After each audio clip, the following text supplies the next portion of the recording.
5 exercises every man should do. If you were a man and could only choose 5 exercises to do for the rest of your life, the right choice would not be about appearance, but about continuing to move with freedom 10, 20, or 30 years from now. Exercises that strengthen, preserve mobility, and still shape the body on the outside. That is why today you will see why you should be doing these 5 specific exercises, regardless of age, and also how to perform them correctly. Stay tuned until the end, because number 4 is my favorite on the list. Before we begin, please tell us through the comments your name and the city from which you are watching our content. We would love to know. Exercise number 1, decline push-up. The decline push-up is one of the most complete and at the same time most underestimated variations of the bodyweight pushing movement. Most men know the traditional push-up, have been doing it for years, and never question whether they could be getting more results with a simple angle adjustment. What few realize is that elevating the feet completely transforms the muscle recruitment pattern. The main beneficiary of this change is the upper chest, more specifically the clavicular head, which is precisely the hardest region to develop in any gym goer, and makes all the difference in the appearance of a well-built chest. Along with it, the anterior deltoids and the triceps are intensely recruited, while the core works continuously to keep the body stable in that inclined position. It is not an exercise for one muscle, it is an exercise for the entire upper body, without needing a single barbell. A study published in the Journal of Strength and Conditioning Research demonstrated that push-ups with elevated feet generate significantly greater electromyographic activation in the clavicular head of the chest and in the anterior deltoids compared to the flat push-up. In practical terms, this means that 2 feet propped on a chair can efficiently substitute an inclined barbell bench press for those who do not have a gym available. And it is important to note, we are not talking about an inferior version or a second-rate substitute, but about a measurable and scientifically proven stimulus. To perform correctly, rest your feet on an elevated surface such as a bench, a firm chair, or the living room couch. Place your hands on the floor at shoulder width and lower your chest toward the floor in a controlled manner, keeping your body in a straight line from head to hips. The eccentric phase, that is, the descent, deserves special attention. Controlling it for 2 to 3 seconds instead of simply dropping increases time under tension and maximizes the stimulus for hypertrophy. A tip that makes a real difference. At the lowest point of the movement, hold for a brief 1-second pause before pushing back up. This eliminates momentum and ensures that the muscles are working through the full range of motion on every repetition. Main mistakes to avoid are letting the hips rise, forming an inverted V with the body, which transfers the effort to the shoulders in an undesirable way and reduces chest engagement. Placing the hands too close together, overloading the wrists and decreasing chest recruitment, and performing the descent in a fast and uncontrolled manner, wasting exactly the most valuable phase of the movement. Perform 3 to 4 sets of 8 to 15 repetitions with 60 to 90 seconds of rest between them. People with a history of rotator cuff injury, shoulder tendonitis, or impingement syndrome should exercise caution and start with lower surfaces, progressing gradually as joint tolerance allows. Exercise number 2, dead bug. The dead bug is a deceptively simple exercise that deeply fools those who underestimate it. The name describes with precision the starting position, lying on your back with arms and legs raised in the air. It may seem like a joke, like something out of elderly physical therapy, but anyone who tries to perform the movement with correct technique realizes within a few seconds that the story is very different. It works directly on the deep core, especially the transverse abdominis, the multifidus, and the spinal stabilizers, muscles rarely recruited efficiently in conventional abdominal exercises like the sit-up. And do you know why this matters to you? Because these deep muscles are exactly the ones responsible for supporting the spine during everyday movements. Picking something up off the floor, carrying a heavy backpack, or simply sitting for hours without the lower back starting to complain. The result of developing them is a more stable spine, improved posture, and genuine protection against chronic lower back pain, which affects a large portion of men over the age of 35. To perform, lie on your back with arms extended, pointing toward the ceiling and knees bent at 90 degrees in the air, simultaneously and in a controlled manner. Extend one leg toward the floor while bringing the opposite arm back overhead, without letting the lower back lose contact with the ground. Return to the start and repeat on the other side. Breathing is part of the technique. Exhale as you extend the limbs and inhale as you return, using the exhale to naturally activate the transverse abdominis. The pace should be slow and deliberate. There is no urgency in this movement, and any attempt to rush it without control negates precisely the central benefit the exercise offers. The most common and most harmful mistake is allowing the lower back to arch during the movement. When the lower back is flat against the floor, the transverse abdominis is activated. When it lifts, it deactivates, and the exercise completely loses its reason to exist. There is no negotiating on this point. Another frequent mistake is trying to extend the limbs beyond what current stability allows, leading to compensations that shift the work away from the core and transfer it to the neck and hips. Start with smaller ranges of motion and increase gradually as control improves. Perform 3 sets of 8 to 10 repetitions per side, prioritizing absolute quality in every repetition.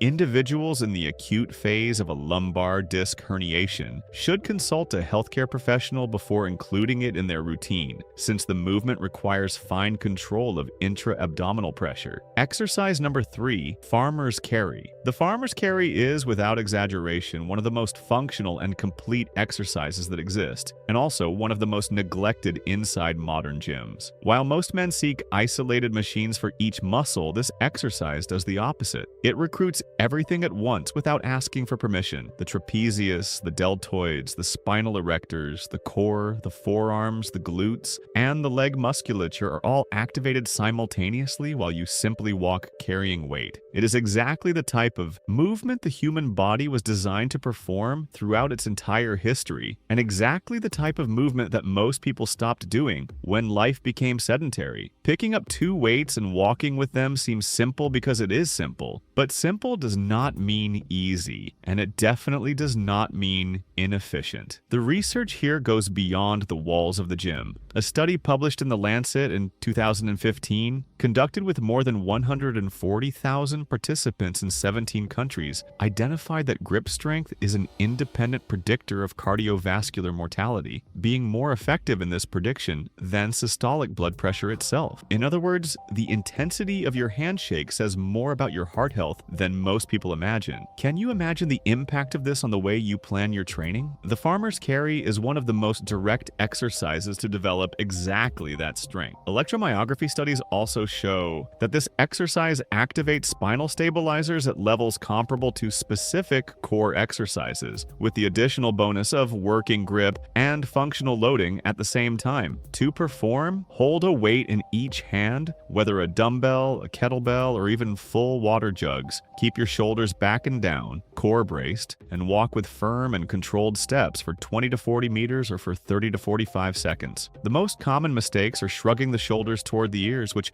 overloads the neck and reduces lower trapezius recruitment, looking at the ground, compromising the alignment of the entire spine, and taking excessively short and tense steps, losing the functional character and the cardiovascular challenge of the exercise. Perform 3 to 4 sets with 60 seconds of rest between them. People with an active injury in the wrist, elbow, or shoulder should adjust the load with caution and progress gradually, respecting the signals the body offers throughout the process. Before we continue, do not forget to subscribe to the channel and activate the notification bell. Having constant access to science-based information is what will make you progress with health over the long term in the world of exercise. Exercise number 4, glute bridge with elevated feet. This is my favorite on the list, and there's a very clear reason for that choice. The gluteus maximus is the largest muscle in the human body. Most people never stop to think about that, but this detail completely changes the way you should approach training. A muscle of that size, when well developed, generates an expressive epic effect after training. The body continues burning calories long after the exercise has ended, simply to recover the muscular tissue of the largest engine you carry. This muscle is also the primary driver of hip extension, which is the foundation of every explosive movement, from running to jumping, and yet the overwhelming majority of men completely ignores this muscle, thinking that training glutes is something for a feminine routine. That mindset is costly, and the price is paid in the form of chronic lower back pain, unstable knees, and compromised physical performance in almost everything you do. The reason is simple. A weak glute cannot adequately stabilize the pelvis, which overloads the lower back and the knees in all everyday movements. We are not talking about aesthetics here. We are talking about active,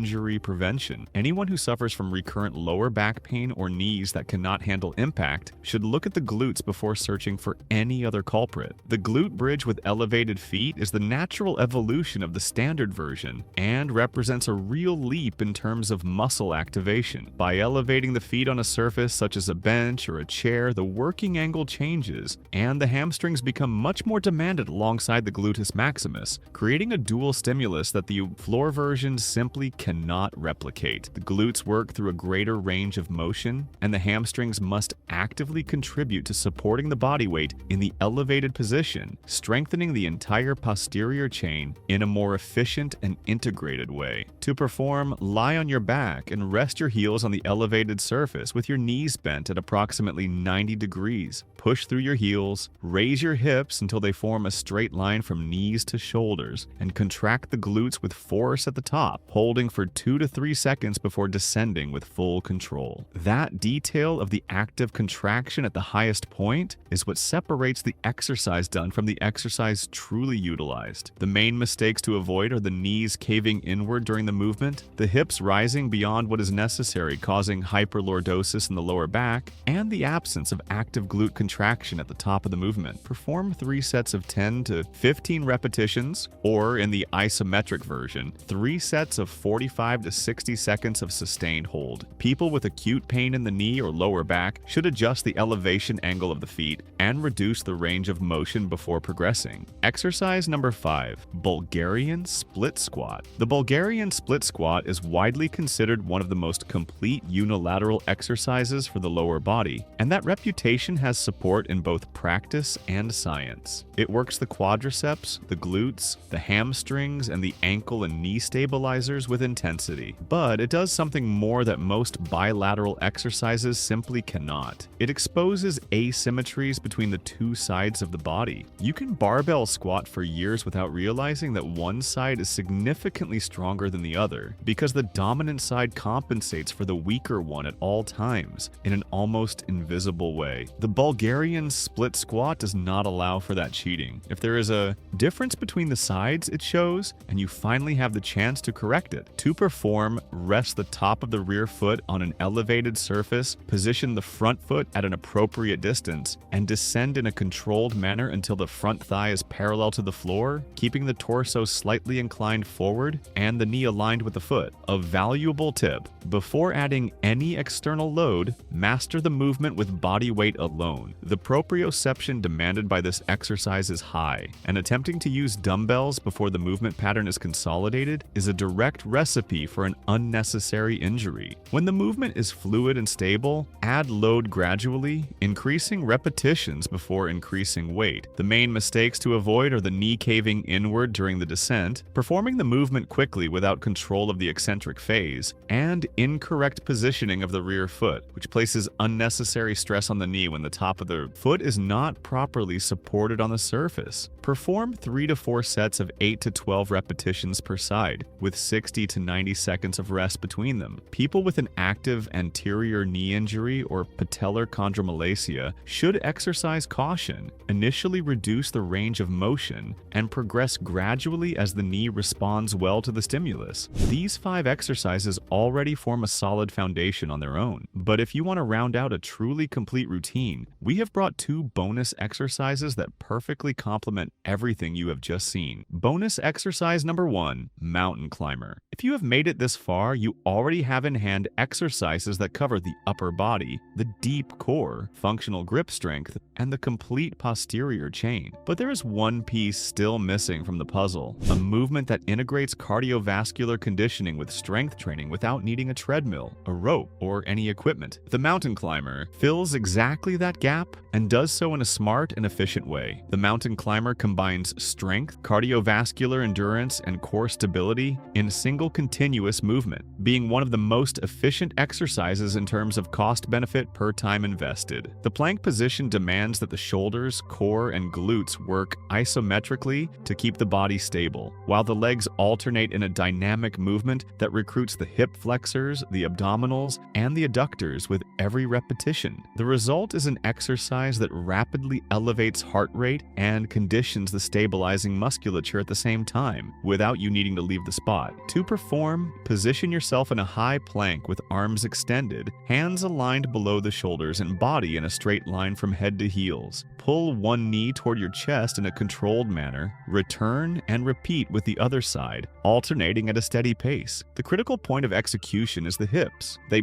must not rise or drop at any moment, because it is precisely that alignment that ensures the core is being effectively worked. When the hips rise, the exercise becomes an involuntary stretch. When they drop, it becomes an unnecessary stressor on the lower back. The most common mistakes are letting the hips rise or drop, losing the plank alignment and transferring the effort inadequately to the shoulders and lower back, and going too fast to the point of completely losing form. The pace should be challenging, but never chaotic. Perform 3 to 4 sets of 20 to 40 total repetitions, or for 30 to 45 seconds. Those with shoulder impingement syndrome or acute wrist pain should use specific wrist supports or adapt the movement by reducing the range of the knee pull while building tolerance progressively. Bonus exercise number 2, shoulder press. The body weight shoulder press is the vertical pushing pattern that is most lacking in male training routines, precisely because it demands more coordination, more control, and more integrated strength than the conventional push-up. So most people simply skip this movement pattern and pay the price with unbalanced shoulders, where the anterior deltoid dominates and the posterior and lateral heads are practically forgotten.